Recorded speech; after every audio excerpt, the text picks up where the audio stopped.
आज हम जानेंगे कि हम लिस्ट में जो डेटा डिस्प्ले हो रहा है, आपके सामने जो दिख रहा है, उसको रो वाइज मुझे डिलीट करना है। रो वाइज डिलीट करने के लिए मुझे क्या करना पड़ता है? फ्रेंड्स, सबसे पहले मैं बता दूं कि ASP.NET Core MVC का मैंने एप्लीकेशन ओपन किया था। इसको मैं रन कर रहा हूँ और इसमें मैं आपको दिखा रहा हूँ। ये डेटा जो गेट हुआ है यहाँ से डेटाबेस से आ रहा है। ये जो डेटाबेस में जो मैंने लास्ट वीडियो में मैंने एम्प्लॉय का जो टेबल माइग्रेट किया था, उससे मुझे डेटा जो आ रहा था, इंसर्ट भी किया था। ये डेटा मुझे यहाँ पे गेट कर रहा हूँ, इसको मुझे डिलीट करना है। डिलीट करने के लिए मुझे क्या करना पड़ता है फ्रेंड? सबसे पहले मैंने प्रोजेक्ट में गया। प्रोजेक्ट में मैंने ये लिस्ट के पेज जो मेरे सामने ओपन है, ये लिस्ट का जो पेज ओपन है, लिस्ट के पेज में गया। लिस्ट में मैंने राइट साइड में एक एक्शन TTH के अंदर जो हेडर में एक्शन रखा।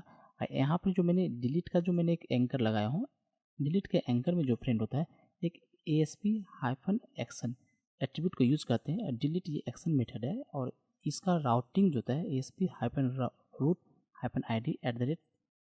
@item। आइटम मेरा जो ये है लूप फॉर ईच का ऑब्जेक्ट रेफरेंस वेरिएबल का, और इसका आईडी में पास कर रहा हूँ। इसमें ये प्रॉपर्टीज है। हर रो के लिए यूनिक आईडी होगा। जब मैं क्लिक करूँगा ये आईडी जाएगा, कहाँ जाएगा? एक्शन मेथड की जाएगा पैरामीटर के रूप में। तो ये आईडी जो यहाँ पर जो मेंशन किया गया, ये आईडी जो है, ये आईडी, और मैं जाता हूँ कंट्रोलर में।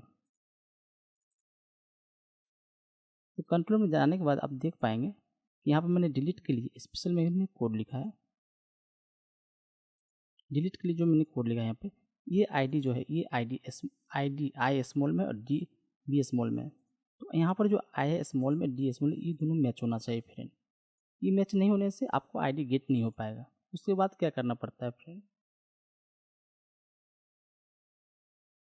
इसके बाद मैं यहाँ पे डिलीट एम्प्लॉय एक फंक्शन में यहाँ पे कॉल कर रहा हूँ। यहाँ पे मैंने सर्विस बनाऊँ, सर्विस का मैं यूज़ कर रहा हूँ। जब भी मैं यहाँ पे डायरेक्ट रिपोजिटरी भी मैं यूज़ कर सकता था, लेकिन मैंने एक यहाँ पे एक स्ट्रक्चर बनाया हूँ कि BLL में एक पहले बनाया था, जो मेरा कंट्रोलर जो है BLL को के साथ कनेक्ट होगा, और उसके बाद BLL जो है मेरा डाटा एक्सेस लेयर के साथ कनेक्ट होगा फ्रेंड। डाटा एक्सेस लेयर में मैं जो भी काम करूँगा डाटाबेस रिलेटेड काम होगा, और BLL में बिजनेस एप्लीकेशन लॉजिक रिलेटेड काम होगा। तो इसमें क्या करना है मुझे? यहाँ पे मैंने ये जो रेफरेंस क्रिएट हुआ है, मैं जब भी हम कंट्रोलर को और कंट्रोलर को किसी सर्विस से जब कनेक्ट करता हूँ, इस कनेक्ट करने के लिए मुझे इंटरफेस का जरूरत पड़ता है फ्रेंड। यहाँ देख पा रहे हैं कि आप आई एम्प्लॉय सर्विस का मैंने एक रेफरेंस जनरेट किया हूँ, और पैरामीटर में देख पा रहे हैं कि मैंने आई एम्प्लॉय सर्विस के लिए मैं भी एक रेफरेंस क्रिएट किया हूँ। यहाँ पर क्या क्लास मेंबर वेरिएबल जो है मेरा आई एम्प्लॉय सर्विस, उसको इनिशियलाइज कर रहा हूँ फ्रेंड, इस तरह से। उसके बाद मैंने क्या किया, वहाँ पे डिलीट के अंदर गया, और डिलीट के अंदर जाने के बाद मैं जो आई एम्प्लॉय सर्विस में जो फंक्शन है उसको मैं क्या कर रहा हूँ, एक्सेस कर रहा हूँ इस तरह से। अब ये जो अब इसके अंदर जा रहा हूँ BLL के पास, आप देखेंगे इस तरह से हम लोग जो है डिलीट के लिए मैं फंक्शन लिखा हूँ, और इसके बाद जो है इसमें एम्प्लॉय क्लास जो मैंने बनाया था, इस तरह से मैं कॉल करता हूँ। यहाँ पे मैं क्या कर रहा हूँ, डिलीट तो यहाँ पे हो रहा है फ्रेंड। यहाँ पे आईडी में पास कर रहा हूँ, आईडी आ रहा है। फिर मैं जा रहा हूँ रिपोजिटरी के पास। सेम मैंने यहाँ पर जो देख पा रहे हैं, यहाँ पे मैंने सेम रेफरेंस वेरिएबल रेफरेंस से क्रिएट किया हूँ, और उसके बाद इनिशियलाइज किया हूँ। कंस्ट्रक्टर क्रिएट करके मैंने इनिशियलाइज कर दिया है। अब मैं जाऊँगा डेटा एक्सेस लेयर के पास। यहाँ पर भी इंटरफेस है, एक क्लास बना हुआ है फ्रेंड।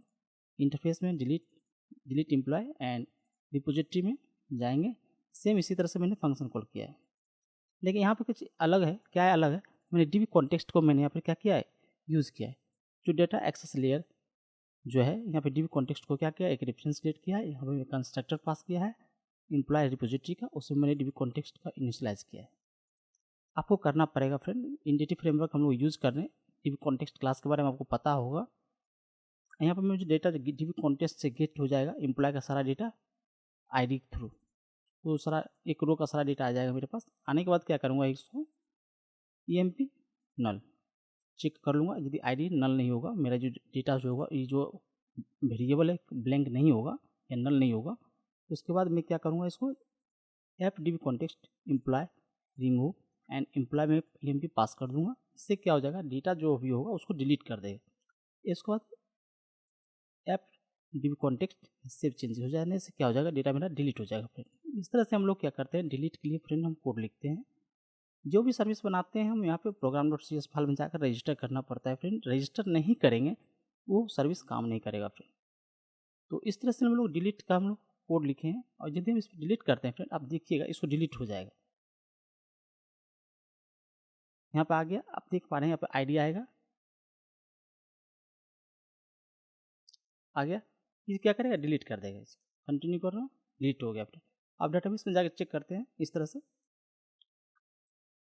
इस तरह से देखिए एक रिकॉर्ड यहाँ से डिलीट हो गया। इस तरह हम लोग डिलीट का कोड लिखते हैं फ्रेंड।